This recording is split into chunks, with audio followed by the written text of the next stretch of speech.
प्यारे बहनों और भाइयों, मेरा नमस्कार स्वीकारो। देखिए, आज हम आपके लिए ये बताएंगे कि सिद्धि किसको नहीं मिलती है। तो देखिए, इसमें एक नियम होता है कि बहुत से लोग बाग जाप करते हैं और उनको सिद्धि नहीं मिल पाती है, तो उनको मंत्र का और इष्ट का विश्वास टूट जाता है। तो इसमें क्या होता है कि जो जप कार्य में पंचांग पूर्ण यज्ञ होता है। अब ये पूर्ण यज्ञ होता है, पहला स्नान है, संध्या है, तर्पण है, ध्यान है और कुमारी पूजन यानी भोजन और विदाई आदि। और मतलब ये कि वो एक पुनश्चरण करता हो उस मंत्र का।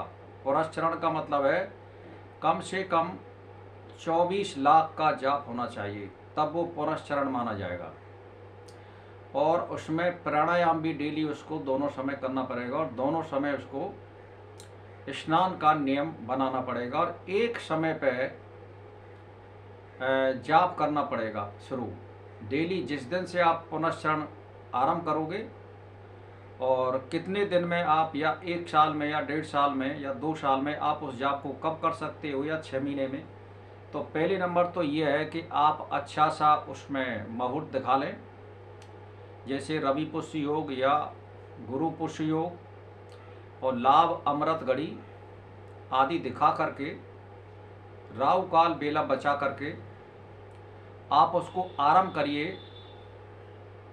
और आप जिस समय पे जाप शुरू करेंगे उस समय पे आपको डेली जाप करना पड़ेगा और स्नान करना पड़ेगा और ध्यान करना पड़ेगा और तर्पण करना पड़ेगा।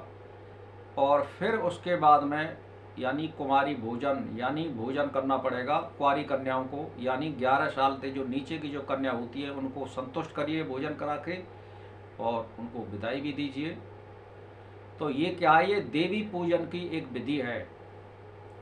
अगर कोई भी मनुष्य देवी पूजन करता है तो कुमारी कन्याओं का ही भोजन कराने का शास्त्र में वर्णन है। वैसे इसमें विद्वानों को भी जमा सकते हो आप, पंडितों को भी जमा सकते हो। पंडित का मतलब मीन्स वही विद्वान होता है, जो कर्म कांड करने वाला हो, जो शास्त्र का जानकार हो, उसी को पंडित कहते हैं। तो मेरा कहने का मतलब ये है, तो आप जब लगातार इसको 24 लाख का जाप कर देंगे और 10 से इसमें हवन करेंगे और डेली हवन करिए आप, तो आपको 3-3 घंटे या 2-2 घंटे, या जैसे मंत्र छोटा हो तो 1.5-1.5 घंटे सुबह शाम करिए। तो ये पुनश्चरण हिसाब लगा लीजिए कि मैं एक दिना में कितना जाप कर रहा हूँ माला से, और फिर इसका हिसाब लगा लीजिए कि मुझे ये 24 लाख कितने दिन में मैं कर सकता हूँ। तो उसका पूर्ण आहुति करिए फिर, और उसमें 10 हवन करिए, कुमारी कन्याओं का भोजन कराइए, उनको विदाई दीजिए और देवी का इष्ट आपका पक्का हो जाएगा अगर आप ये 24 लाख का पुनश्चरण करते हैं तो।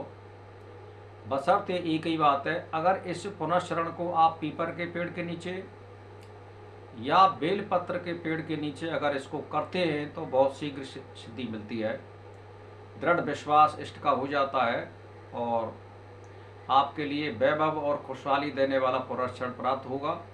इसको करिए।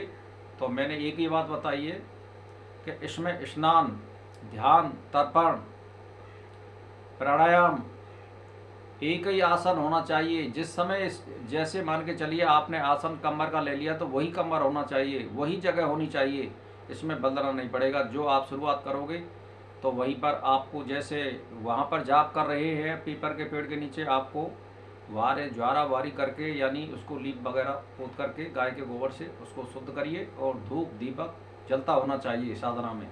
जब तक आप साधना करें तब तक दीपक जलना चाहिए सामने, धूप अगरबत्ती का भी समावेश होना चाहिए। और फिर इसमें 10 हवन करिए और 24 लाख का एक पुनश्चरण करिए। इसी तरह आप कोई बहुत बड़ी उपलब्धि करना चाहते हैं तो 3 पुनश्चरण करिए, देखते हैं फिर कैसे सिद्धि नहीं मिलती है। तो आपको मेहनत से और कर्म से और त्याग से, और मैंने आपको बताती है कि 5 यज्ञ जब के कौन कौन से होते हैं, ध्यान दे लीजिए कि एक तो स्नान और ध्यान, तर्पण, कुमारी पूजन और मंत्र का जाप और प्राणायाम छठा। इनको करना बहुत आवश्यक है। दीपक जोड़ना बहुत आवश्यक है, धूप अगरबत्ती करना बहुत आवश्यक है, और अपने गुरु का ध्यान, फिर अपने इष्ट का ध्यान, ये सारे डेली आपको करने पड़ेंगे। और पुनश्चरण करने के बाद आपको सिद्धि जरूर प्राप्त होगी। जो इन कामों को नहीं करते उनको सिद्धि प्राप्त कभी हो नहीं सकती है। बस मेरा इसी के साथ प्रणाम स्वीकार हो।